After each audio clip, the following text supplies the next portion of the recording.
Paz do Senhor e bom dia. Evangelho de João, no capítulo 8. Aleluia.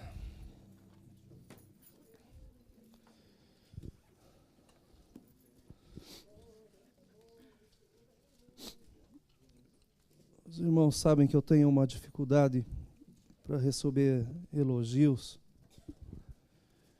E existem situações que nos constrangem. Ontem à noite eu fui ministrar em Jacksonville e eu passei por uma dessas situações. Querem demonstrar tanto amor e isso nos faz nos sentir não merecedores. Mas durante o louvor eu estava pensando no tamanho do amor do nosso Deus. Nós não somos perfeitos, estamos muito longe da perfeição. Estamos lutando e buscando a santidade, mas ainda não a alcançamos.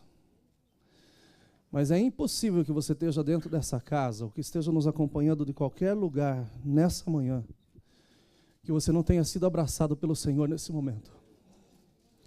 E que você não se sinta constrangido com esse amor que é tão grande, que não olha para as nossas falhas, mas olha para o nosso coração.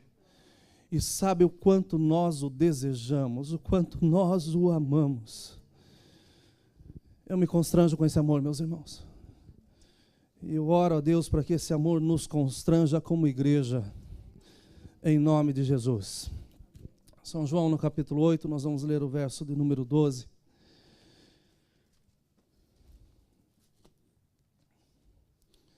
Que diz assim: falou-lhes, pois, Jesus outra vez, dizendo: eu sou a luz do mundo, e quem me segue não andará em trevas, mas terá a luz da vida.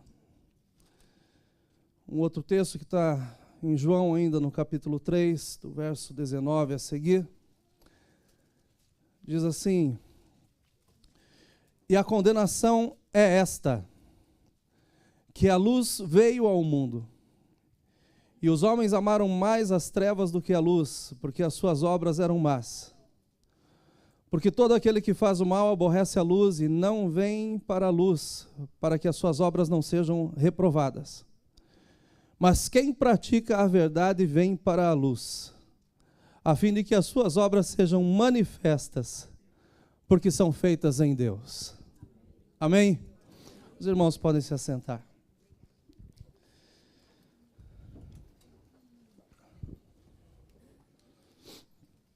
Literalmente essa mensagem foi colocada no meu coração essa madrugada. Nós chegamos de viagem às 2:30 da manhã. Eu fui o último a entrar em casa. E às 5 horas eu estava em pé para vir para a igreja para orar. E está sendo um momento muito precioso essas madrugadas na presença do Senhor. E eu saí daqui, fui para casa e foi nesse momento que eu estava na presença do Senhor e Ele repousou essa mensagem no meu coração. Um dos temas mais comentados ultimamente em vários programas de TV e pelas redes sociais é a guerra cibernética e as suas consequências. A possibilidade de alguém mal intencionado bloquear as redes de comunicação e de fornecimento elétrico, a ponto de fazer com que isso abaixe e que muitos fiquem na escuridão ou sem contato. O objetivo dessa guerra nada mais é do que poder. Quem está por trás disso quer o poder. Entendeu que se as pessoas não tiverem nem comunicação e nem energia, elas estão completamente no escuro. Pense comigo como nós somos dependentes dessas duas áreas. E o impacto que isso causaria se viesse a acontecer. Pessoas entrariam nos hospitais correndo porque perderam o seu melhor amigo. Seu iPhone não está no ar. Estariam desesperadas porque já não sabem mais com quem passar o seu tempo, porque ninguém mais conversa hoje em dia, só o telefone que é o seu companheiro. Imagine na falta de combustível e de alimento, porque não teria como saber o que teria que ser reposto e tampouco como trazer aquilo que era necessário. Pense nas mortes precipitadas por falta de atendimento e também de socorro, porque não teria recursos para que todos fossem atendidos. No furacão Maria, nós podemos ver o que aconteceu em Porto Rico, e nós sabemos que muitas pessoas morreram porque ficaram sem essas duas necessidades que são praticamente básicas. Pessoas morreram porque não conseguiam fazer o seu tratamento de hemodiálise, pessoas morreram porque os equipamentos de respiração pararam de funcionar, pessoas morreram porque estavam no meio de cirurgia e todos os equipamentos se apagaram. Pessoas morreram pela falta de coisas que para nós são tão comuns, mas que são importantíssimas para as nossas vidas. Haveria muitas mortes precipitadas por falta de atendimento, por falta de socorro. Desastres terrestres, marítimos e aéreos aconteceriam ao mesmo instante, porque não teria controle algum. Catástrofes, como aqui nós vimos algumas semanas atrás, quando o tsunami varreu completamente uma cidade, um dos pontos mais lindos do mundo, segundo aqueles que já pisaram por ali, porque as sirenes não funcionaram, não avisaram, não deram o alerta que era necessário. Pensem que muitas mais catástrofes aconteceriam pela falta de energia, pela falta de comunicação. Pessoas passariam por terremotos, vulcões poderiam entrar em erupção e ninguém saberia, porque os sinais que dão para que as pessoas fujam não estariam funcionando. Pensem no excesso de pessoas que morreriam, ou por excesso de calor, como está acontecendo no Rio de Janeiro, ou pessoas que morreriam também pelo frio excessivo, porque não teriam como se aquecer. Enfim, o poder é algo que está muito relacionado com o domínio. E essa guerra que existe não é de hoje. Essa guerra com relação ao poder, com relação ao domínio, existe desde sempre. Mas o que eu louvo ao Senhor é que não existe ninguém poderoso acima do nosso Deus. Os seus olhos estão em todos os lugares da terra. Ele contempla todas as intenções, sabe todas as palavras, mesmo antes que elas saiam das nossas bocas. Que poder infinito tem esse nosso Deus. O poder está relacionado ao domínio, e o poder nas mãos erradas causaria resultados incalculáveis. E tudo isso, meus irmãos, se nós formos analisar, simplesmente por causa de uma queda controlada, né, nos recursos de energia e também de comunicação. Existe uma preocupação muito grande com relação a essa guerra cibernética. E é muito interessante esse assunto, é um assunto bem prolongado, bem profundo, e para aqueles que gostam, pesquisem, porque tem muita coisa boa. E não tem nada a ver com teoria da conspiração, tem a ver com coisas que estão acontecendo hoje. Como peças que foram vendidas para usinas nucleares, e daí não conseguiam entender por que o sistema estava aquecendo 3 vezes mais aquilo que precisava ficar refrigerado. E só foram compreender depois que uma minúscula peça, a última peça que eles imaginaram, tinha sido comprometida já na sua base, e com a intenção de que eles tivessem o controle dessas usinas. Então essas questões estão aí, ao nosso lado. Essa questão de controle e abuso de poder, ela sempre foi algo muito evidente. Muito evidente. E nesse texto está Jesus, pronunciando pela segunda vez quem ele era. Uns capítulos antes, ele está dizendo que ele era o pão da vida, e não o pão para a vida. Mas ele estava dizendo que se não nos alimentarmos dele, nós não conseguimos chegar em lugar nenhum. É ele que nos dá o sustento para essa caminhada. Agora, ele estava conversando com esses homens, e ele está se apresentando como a luz do mundo. Ele não está falando que ele é uma lanterna, ele não está falando que ele é uma fagulha, ele não está falando que ele é uma fogueira, mas ele está dizendo, eu sou a luz do mundo. Que conversa maravilhosa, e que poder maravilhoso tem o nosso Jesus em dizer quem ele é. E essa manhã eu tenho certeza absoluta que a luz do mundo vai tirar muitos da escuridão, para a glória do seu santo e precioso nome. Ele está se apresentando como a luz do mundo e não como uma coluna de fogo para um povo que anda no meio do deserto. Como a luz do mundo e não como uma brasa em um arbusto para falar com para livrar o seu povo. Ele está se apresentando como a luz do mundo e não como fogo em uma montanha para mostrar à sua nação que ele tem poder sobre todas as coisas. Ele está se mostrando como a luz do mundo. Ele está mostrando que nele todas as coisas são possíveis e que não há sombra de variação no seu poder. Ele era, ele é e para sempre ele será o nosso Senhor. Aleluia! Nesse seu discurso contundente, é dado a homens que, na sua época, eram considerados como os iluminados, aqueles que tinham um grande conhecimento. Mas eu te pergunto, quem consegue ficar em pé diante do nosso Jesus? Sendo que quando era menino se assentou, ou melhor, foi dar aula para mestres, que por tantas vezes ensinavam o povo, mas tinham que se assentar na frente de um menino, porque ele é a própria luz, ele é o poder e ele conhece todas as coisas. Ele está agora na frente de iluminados. Homens que eram extremamente cultos, socialmente respeitados, tidos por muitos como exemplos pelos valores que tinham. Porém, agora eles estavam diante do nosso Senhor Jesus Cristo. E não tem conhecimento, não tem sabedoria, não tem título, não tem nada que se coloque diante do nosso Senhor Jesus Cristo, porque Ele é o Todo-Poderoso. Não há luz humana que sobrepasse o brilho da verdadeira estrela da manhã, por maiores fossem os conhecimentos desses homens, mas agora Jesus está na sua frente para esclarecer as suas vidas, para abrir os seus olhos e para mostrar a Ele que por mais que você tenha conhecimento em todas as áreas, por mais que você seja bem sucedido em muitas coisas, se você não tiver a luz do mundo sobre você, em você e com você, você não tem nada. Jesus é a luz verdadeira. Ele remove as trevas, Ele remove o engano, e Ele ilumina o caminho certo para Deus. É só nele que nós encontramos a salvação. Vamos recordar algumas propriedades da luz rapidamente. E essa mensagem é muito curta, porque eu quero celebrar ao meu Senhor hoje na Santa Ceia. Vamos recordar algumas propriedades da luz. A luz revela. A luz permite que nós vejamos coisas que por vezes estão diante do nosso nariz, mas nós não enxergamos por causa da escuridão. E quem aqui que nunca foi procurar alguma coisa no meio da noite, às vezes está ali, do seu lado, e você não consegue alcançar. Mas quando você acende a luz, eu não sabia que estava aqui. A luz, ela revela. A luz, ela traz para fora aquilo que precisa ser mostrado. Segundo lugar, a luz da vida.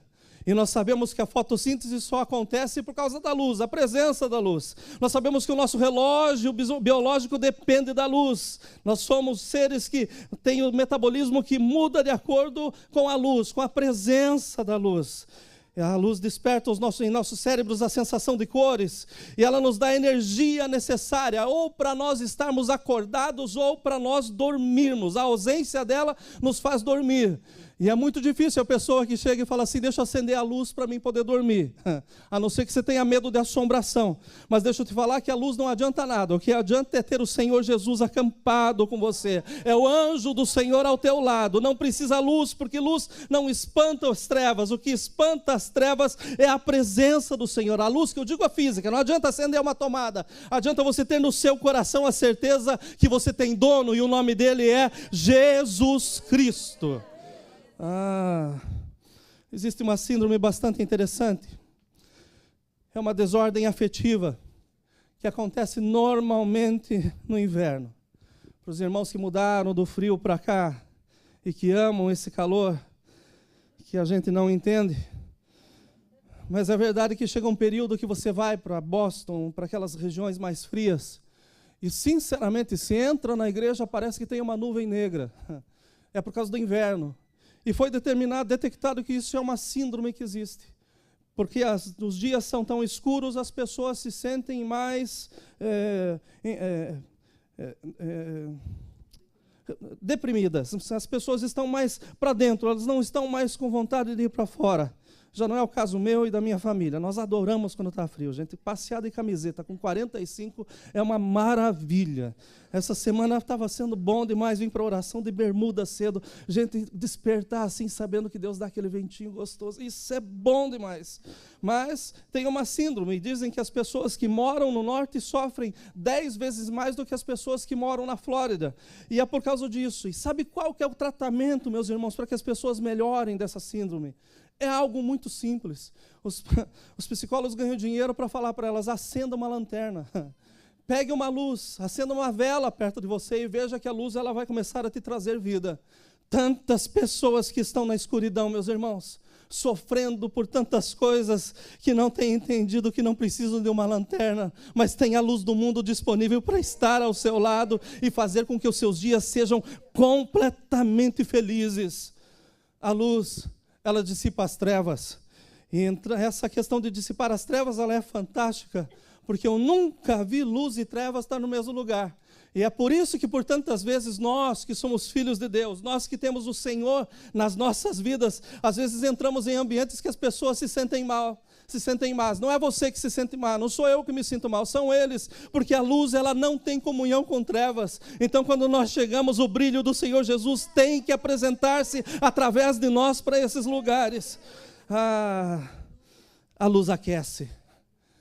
E é interessante porque essas luzes são frias, mas vocês não imaginam o calor que eu sinto nesse púlpito, porque parece que é o efeito de saber que elas estão olhando para mim o tempo todo. Mas a luz aquece, e nós sabemos que é uma realidade, porque nós chegamos e normalmente num lugar que está frio, a primeira coisa que se faz é acender a luz, e em pouco tempo começa a temperatura a mudar. A luz também nos guia, e nós sabemos que dirigir à noite sem farol, as coisas não funcionam. E esses dias um irmão foi na minha casa e foi pegar um documento comigo, e quando eu cheguei ele já estava saindo, que ele tinha pegado. Ele parou do meu lado e falou: pastor, o farol do seu carro está queimado ou não está aceso? Eu falei: está queimado. Ele falou: como que o senhor sabe? Eu falei: não, porque eu uso sempre o automático, então teria que estar aceso. Mas daí eu cheguei à conclusão que eu já não estou mais vendo a diferença de aceso ou apagado. Então não dirijam perto de mim que vocês podem ter risco. Então eu tive que mandar arrumar o farol. Porque o farol, a luz, ela nos guia. Se a gente tiver, ninguém consegue andar no escuro se não tiver pelo menos um ponto de luz para que possa guiar. Você pode tentar andar na sua casa, que você conhece, é o melhor território que você conhece no mundo, mas com certeza você vai dar com o teu dedo mindinho na quina de uma porta, na quina da cadeira. Você vai bater em algum lugar e vai lembrar de todos menos de Deus para ser glorificado naquele momento.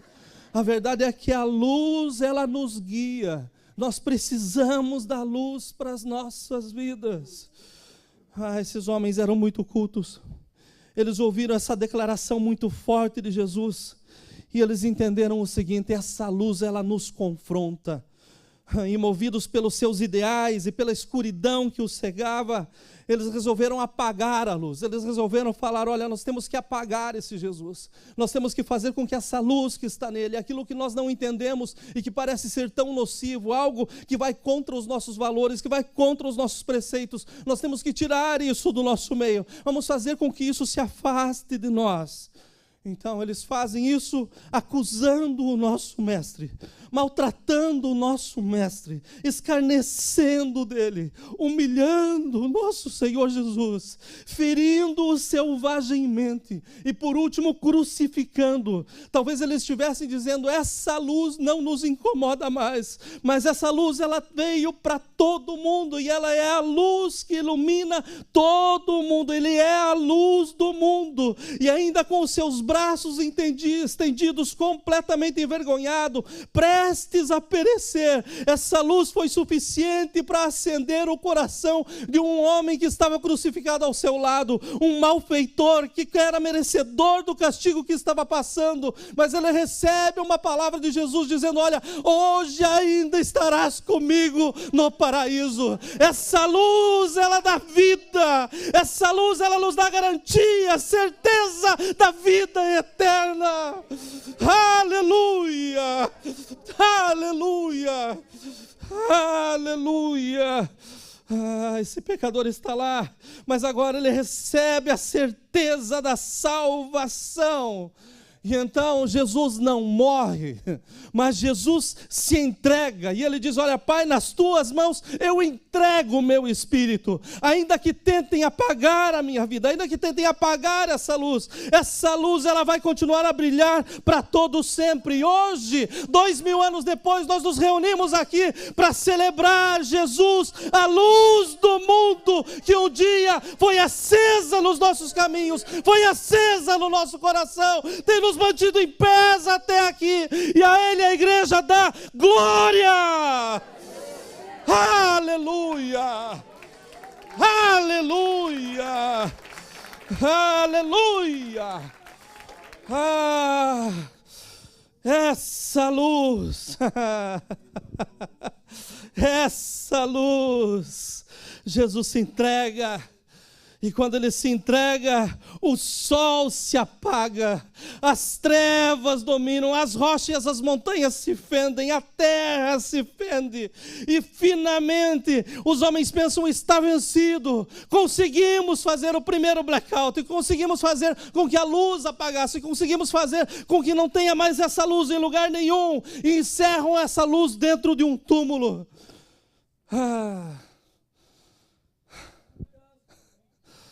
Não tem lugar suficiente para prender a luz do mundo.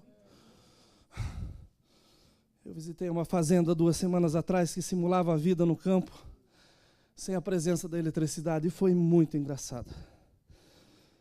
Engraçado pelas perguntas da minha filha, com relação às coisas que nós vimos ali.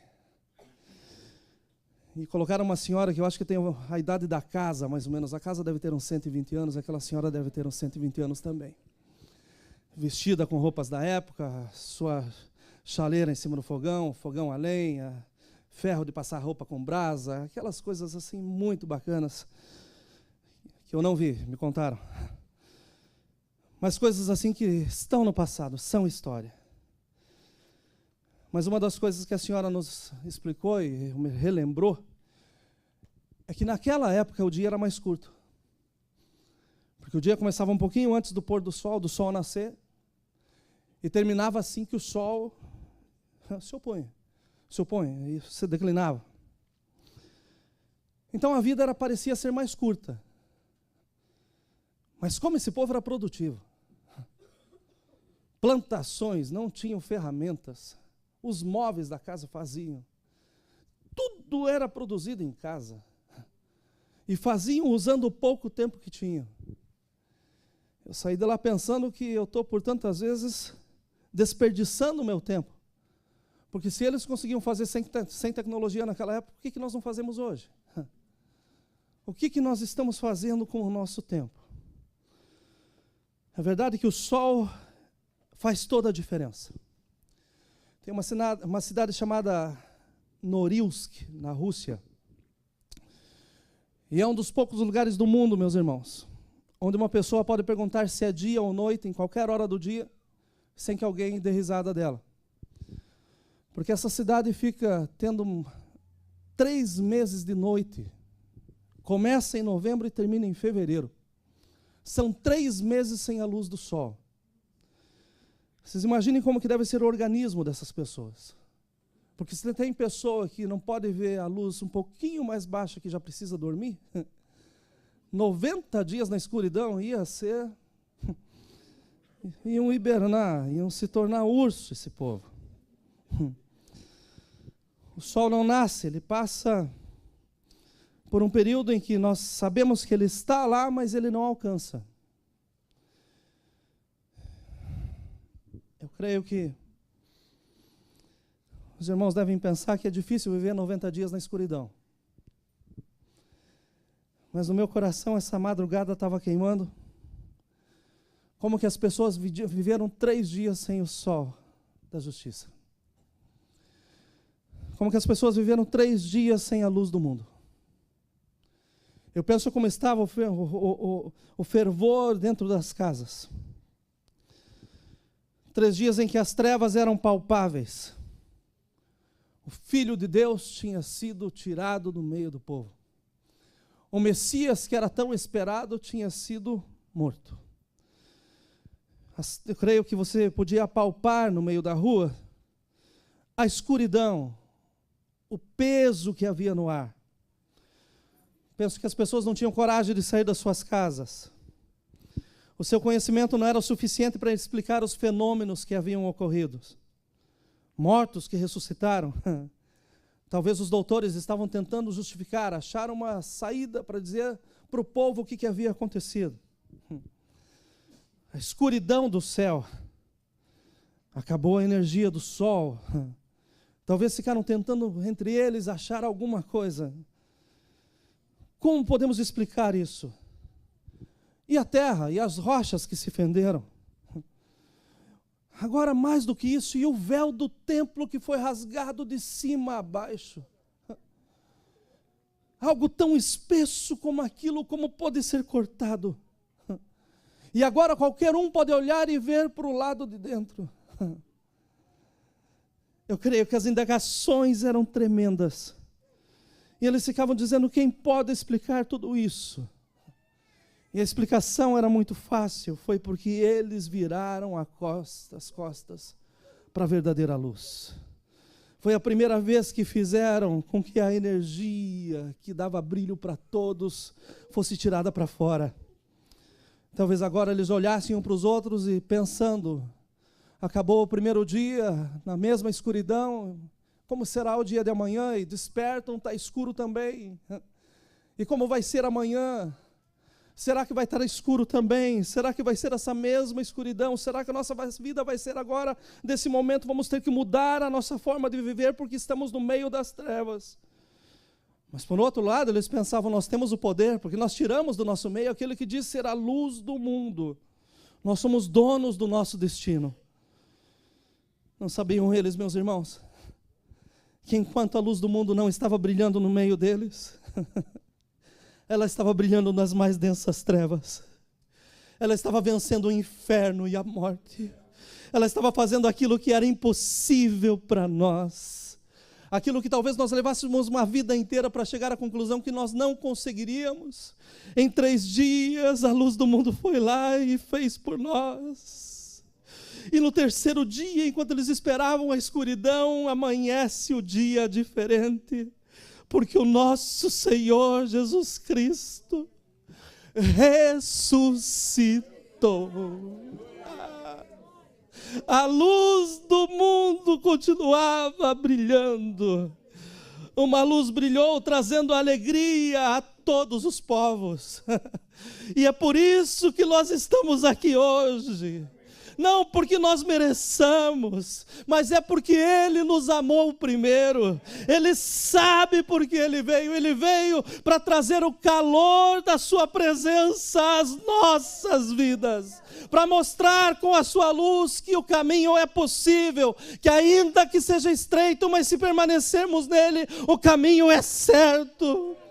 Ele veio para nos mostrar que não existe escuridão, não existe situação que com Ele nós não sejamos mais do que vencedores.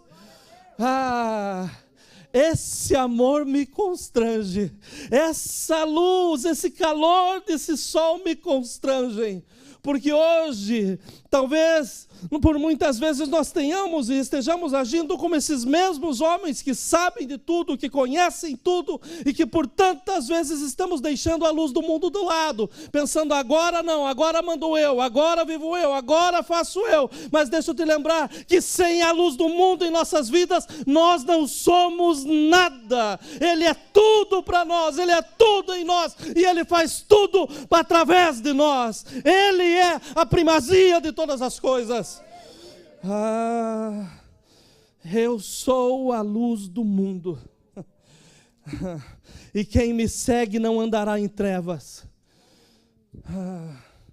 Tanta gente dando cabeçada, andando do lado de Jesus.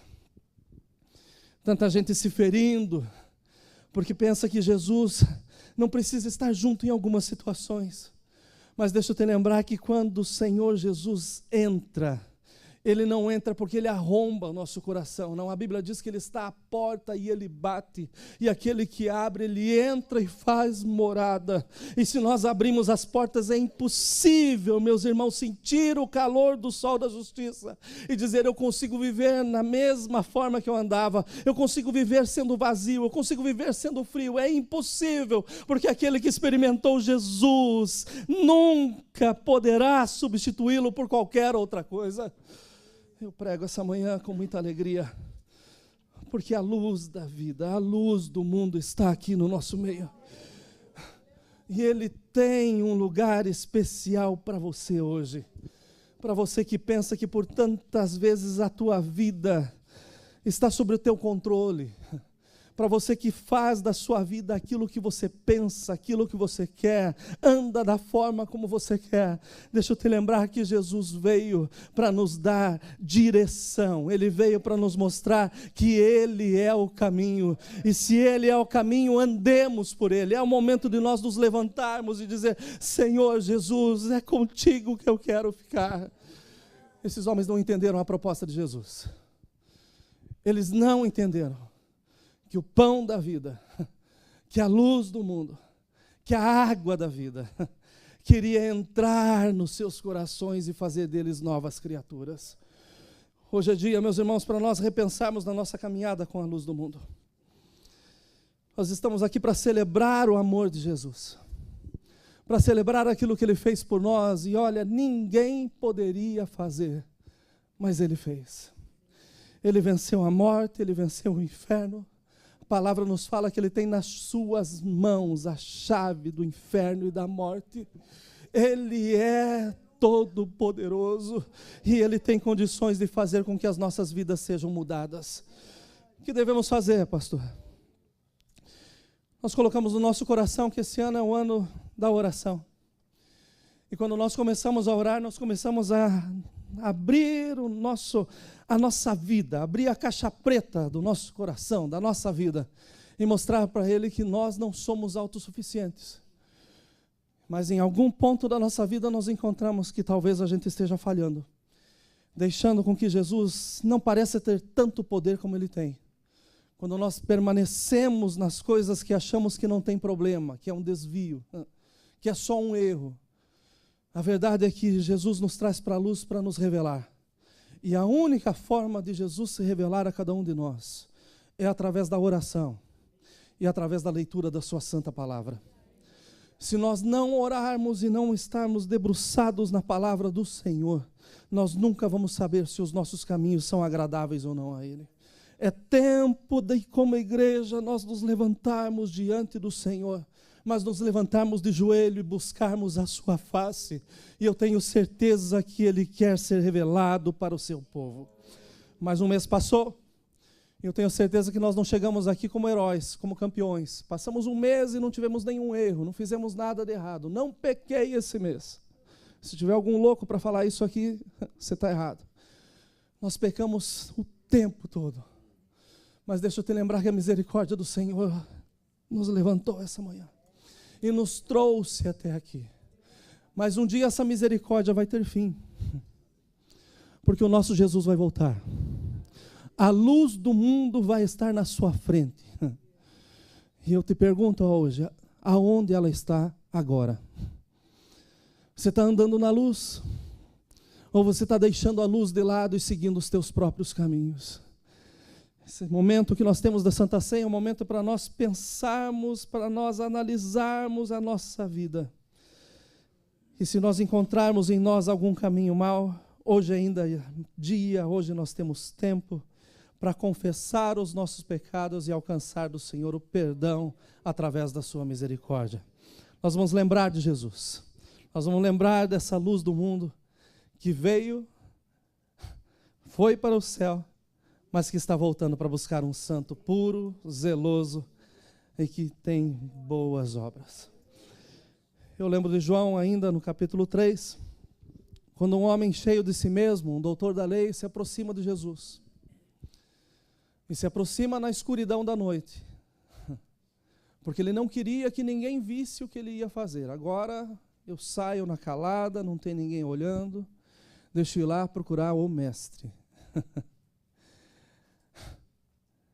Quem chega na frente da luz, meus irmãos, não tem nada que fica oculto.